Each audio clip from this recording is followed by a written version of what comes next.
Hi aspirants, welcome to Sinomath. మనం already previous 2 వీడియోస్లో first వీడియోలో మనం బేసిక్స్ని ఎలాగ పర్సంటేజ్ని ఫ్రాక్షన్స్గా ఎలా కన్వర్ట్ చేయాలి, ఫ్రాక్షన్స్ని పర్సంటేజ్గా ఎలా కన్వర్ట్ చేయాలి అనేది చెప్పాం. తర్వాత వీడియోలో దాన్ని బేస్ చేసుకొని కొన్ని బేసిక్ ప్రాబ్లమ్స్ని సాల్వ్ చేసాం. ఈ వీడియోలో మనం ఇంకొన్ని మోడల్స్ పర్సంటేజ్ మీద వచ్చినప్పుడు వాటిని ఎలా సాల్వ్ చేయాలనేది ఈ వీడియోలో మనం చూద్దాం. 9th problem. Next one. A student multiplied a number by 3/5 instead of 5/3. find percentage error. Percentage error మీద మోడల్ మీద ప్రాబ్లమ్స్ వచ్చినప్పుడు ఎలా సాల్వ్ చేయాలో చూడండి. ఒక స్టూడెంట్ ఒక నెంబర్ని 3/5తో మల్టిప్లై చేశాడు. యాక్చువల్గా దాన్ని 5/3తో మల్టిప్లై చేయాలి. ఇన్స్టెడ్ ఆఫ్ అన్నాడు అంటే పొరపాటున 3/5తో మల్టిప్లై చేయడు. దేంతో చేయాలి? 5/3 తోటి చేయాలి. ఇటువంటి మోడల్స్ వచ్చినప్పుడు first correct value, wrong value రాసుకుందాం. ఫస్ట్ దేంతో మల్టిప్లై చేయాలి? యాక్చువల్గా అయితే అతను 5/3 తోటి మల్టిప్లై చేయాలి ఒక స్టూడెంట్, కానీ అతను 3/5 తోటి మల్టిప్లై చేశాడు ఆ నెంబర్. ఇంతకీ ఆ నెంబర్ ఏంటో మనకు తెలియదు. ఈ మోడల్ ఇచ్చినప్పుడు ఫస్ట్ ఆ నెంబర్ రావాలంటే మనకి కింద ఉన్న డినామినేటర్లో ఉన్న 2 నెంబర్స్కి మనం ఎల్సిఎం ఫైండ్ అవుట్ చేయాలి. 3కి 5కి ఎల్సిఎం ఏంటంటే 15. ఇప్పుడు 15ని 5/3 తోటి కరెక్ట్గా మల్టిప్లై చేస్తే మనకు ఒక ఆన్సర్ వస్తుంది. కానీ ఇన్స్టెడ్ అతను పొరపాటున ఏం చేశాడు? 5/3 బదులు 3/5 తోటి 15ని మల్టిప్లై చేశాడు. అట్లాంటప్పుడు పర్సంటేజ్ ఎర్రర్ ఎంత అన్నాడు. ఎంత ఎర్రర్ పర్సంటేజ్ వచ్చింది కనుక్కోమన్నాడు. ఫస్ట్ 15ని 5/3తో కనుక మల్టిప్లై చేస్తే మనకి కరెక్ట్గా ఎంత వాల్యూ వస్తుందంటే 15 మల్టిప్లై చేస్తే 3 5s are 15, 5 5s are 25. 3 5s are 15, 5 5s are 25. ఒకవేళ కరెక్ట్గా కనుక చేస్తే 25 ఆన్సర్ వస్తుంది. కానీ ఇన్స్టెడ్ ఆఫ్ 3/5 దీంతో మల్టిప్లై చేశాడు. 15ని దీంతో కనుక 3/5తో కనుక మల్టిప్లై చేస్తే 5 3s are 15, 3 3s are 9. ఇది రాంగ్ వాల్యూ. మనకి పర్సంటేజ్ ఎర్రర్ ఈ మెథడ్ అడిగినప్పుడు ఫార్ములా ఏంటి అంటే మనకి error by correct value into 100.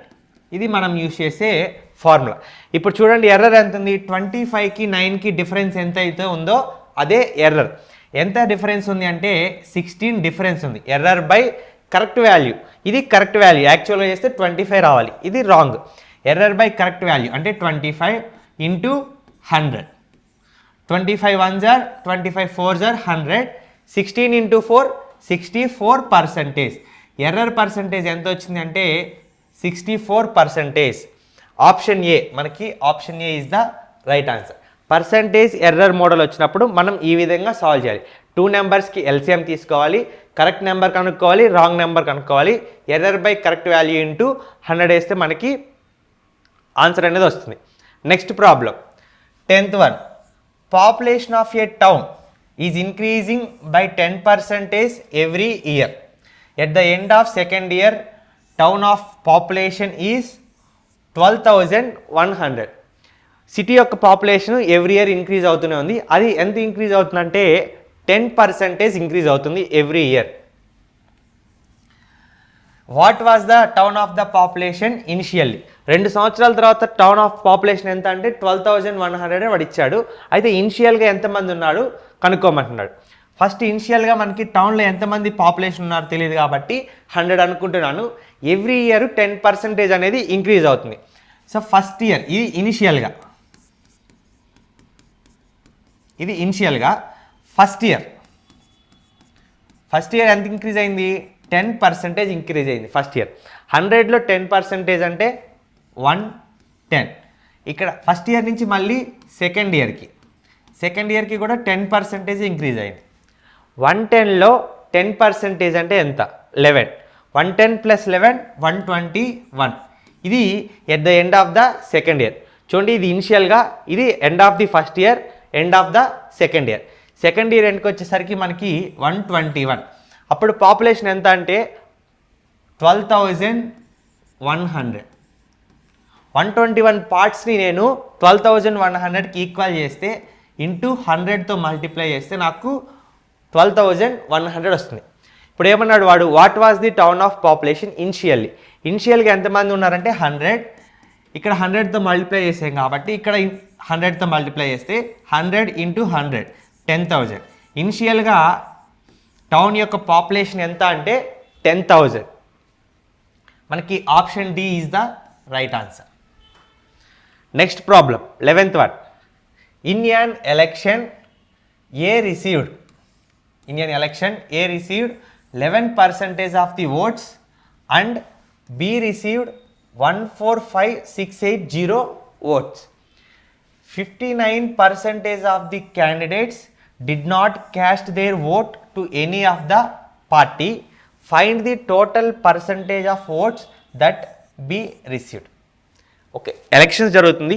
ఇద్దరు క్యాండిడేట్స్ గురించి మనకి ఇచ్చాడు, A candidate and B candidate. A received 11% of the votes. A అనే క్యాండిడేట్కి 11% ఆఫ్ ది ఓట్స్ అనేది వచ్చినాయి. And B received 145,680. ఇతనికేమో పర్సంటేజెస్లో ఇచ్చాడు, ఇతనికేమో ఓట్స్ డైరెక్ట్గా నెంబర్తో ఇచ్చాడు. కానీ ఇప్పుడు బి ఎంత పర్సంటేజ్ ఓట్స్ బీకి వచ్చినాయని మనల్ని క్వశ్చన్ అడిగాడు. 59% of the candidates didn't caste their vote to any party. అంటే ఆ ఊర్లో టోటల్ 100% ఉన్నారు అనుకుందాం. వీళ్ళలో 59% ఎవరికి ఓట్ చేయలేదు. అంటే 41% మెంబర్సే ఓట్ చేశారు. ఈ 59% ఎవరికి ఓట్ చేయలేదు, 41% మాత్రమే ఓట్ చేశారు.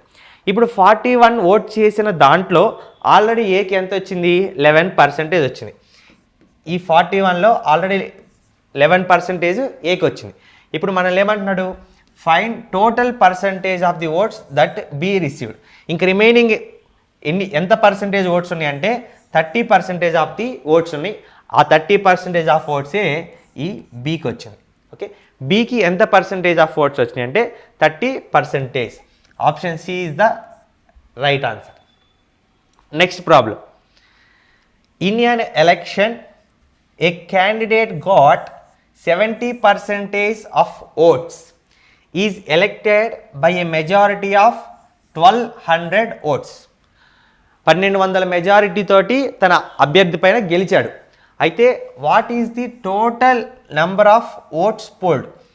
ఒక ఎలక్షన్లో ఒక candidate, A candidate B candidate అనుకుందాం. A candidate got 70% of the votes. ఏకి 70% ఆఫ్ ది ఓట్స్. మనకి తెలియనప్పుడు ఏదైనా సరే మనం పర్సంటేజెస్లో 100 అనుకుంటూ వస్తున్నాం. 100. ఇప్పుడు 100% ఆఫ్ ది ఓట్స్లో ఏకి 70% ఆఫ్ ది ఓట్స్ వస్తే రిమైనింగ్ 30% ఎవరికి రావాలి, బీకి వచ్చి ఉండాలి. 2 క్యాండిడేట్స్ ఉన్నారు కాబట్టి. By a majority of votes 1200 votes. ఇతను చూడండి, ఇతని ఏ క్యాండిడేటు బి మీద 1200 ఓట్స్ మెజారిటీ తోటి విన్ అయ్యాడు. ఈ 1200 ఓట్స్ ఏకి ఎందుకు ఇంత మెజారిటీ వచ్చిందంటే వీళ్ళిద్దరికి డిఫరెన్స్ చూడండి, 40% ఉంది. అంటే ఏ గాట్ 40% మోర్ దాన్ బి. ఈ 40% ఓట్స్ ఏకి ఎక్కువ ఉండడం వల్ల ఇతనికి 1200 మెజారిటీ వచ్చింది. అయితే what is the total number of votes polled. 100% ఎంత అంటున్నాడు మనల్ని. So 40 into 30 1200, 100 into 30 3000. Total votes ఎంత అంటే అక్కడ 3000 votes. Option C is the right answer. Next problem. In an election, there were only 2 candidates. One of the candidates secured 40% of the votes and is defeated by other candidate by 298 votes. The total number of votes polled. Same ఇది ఎలక్షన్స్ని base చేసుకొని 2 candidates ఉన్నారు, A candidate and B candidate. One of the candidate secured 40%. So ఇతనికి 40% వచ్చినాయి అనుకుందాం. Total votes 100% అనుకుంటే ఏకి 40% of the oats వచ్చినాయి. అంటే రిమైనింగ్ 60% బీకి వచ్చినట్టు. Defeated by the other candidate by 298 votes. చూడండి, ఏకి 40% వచ్చినాయి కాబట్టి ఇతను ఓడిపోయి ఉంటాడు, ఇతను ఖచ్చితంగా గెలిచి ఉంటాడు. ఇతను ఎంత ఓట్ల మెజారిటీ తేడాతో ఓడిపోయాడంటే 298 ఓట్స్ తోటి ఇతని చేతిలో ఇతను ఓడిపోయాడు. కాబట్టి ఈ రెండింటికి డిఫరెన్స్ ఎంత ఉంది మనకి, 40కి 60కి 20%. ఈ 20% డిఫరెన్సే ఈ 298 ఓట్స్. ఈ 298 ఓట్స్ డిఫరెన్స్ ఎందుకు వచ్చిందంటే ఇతనికి 20% ఓట్స్ ఎక్స్ట్రా ఉన్నాయి కాబట్టి ఆ 20% డిఫరెన్సే 298 votes. The total number of votes అంటే 100%. 100% ఎంత అన్నాడు. 20 × 5 మనకి 100 కాబట్టి 298 × 5 వేస్తే మనకి ఆప్షన్ ఎంత 200 × 5000 98 × 5 490. ఆప్షన్ 1490 మనకి మీరు క్యాలిక్యులేట్ చేసినా అదే వస్తుంది 298 × 5 5 8s are 40 5 9s are 45 plus 4 49 5 2s are 10 plus 4 14 1490. Option C is the right answer. Next problem 14th. The value of a machine depreciates every year by 10%. డెప్రిషియేట్స్ అంటే ఏంటి అంటే ఇయర్ బై ఇయర్ తగ్గుతుంది, దాని యొక్క వాల్యూ తగ్గుతుంది అని అర్థం. డెప్రిషియేట్స్ అంటే the value of a machine depreciates every year by 10% if the present value of a machine is 80,000. ఇప్పుడు ప్రజెంట్ మెషిన్ యొక్క వాల్యూ 80,000, ఎవ్రీ ఇయర్ 10% దాని వాల్యూ తగ్గుతూ ఉంటుందన్నమాట. What is the percentage decrease? What is percentage decrease in its value at the end of 3 years? 3 yearsకి అయ్యేసరికి దాని ఎంత percentage decrease అవుతుంది అన్నాడు. సో ప్రజెంట్ మిషన్ వాల్యూ మనం 100 అనుకుందాం, ఎందుకంటే ఈజీగా క్యాలిక్యులేట్ చేయడానికి. ఎవ్రీ ఇయర్ 10% తగ్గుతుంది, మనల్ని ఎట్ ది ఎండ్ ఆఫ్ 3 yearsకి అనుకోమన్నాడు. So first at the end of first year 10%, 100లో 10% తగ్గితే 90. Again at the end of second year 10%, 90లో 10% అంటే 981. Again at the end of third year 10% అంటే 8.1. చూడండి ఈ 3 యాడ్ చేస్తే overall at the end of the year ఎంత పర్సంటేజ్ తగ్గింది అనేది మనకు తెలుస్తుంది. 10, 19, 27.1%. ఈ 3 యాడ్ చేయండి, ఎంత పర్సంటేజ్ మనకి తగ్గిందో వస్తుంది 27.1% at the end of the third year. Third year కల్లా మెషిన్ యొక్క 27.1% అనేది డెప్రిషియేట్ అవుతుంది. Next problem.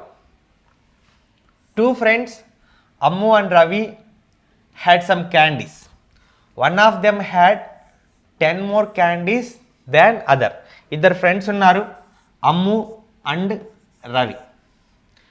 Had some candies, one of them had 10 more candies than other. వీళ్ళిద్దరిలో ఎవరో ఒకరి దగ్గర 10 ఎక్స్ట్రా ఉన్నాయి. The candies that Ammu had were 60% of total candidates. Total candies ఎన్నో మనకు తెలియదు, 100% అనుకుందాం టోటల్ క్యాండీస్.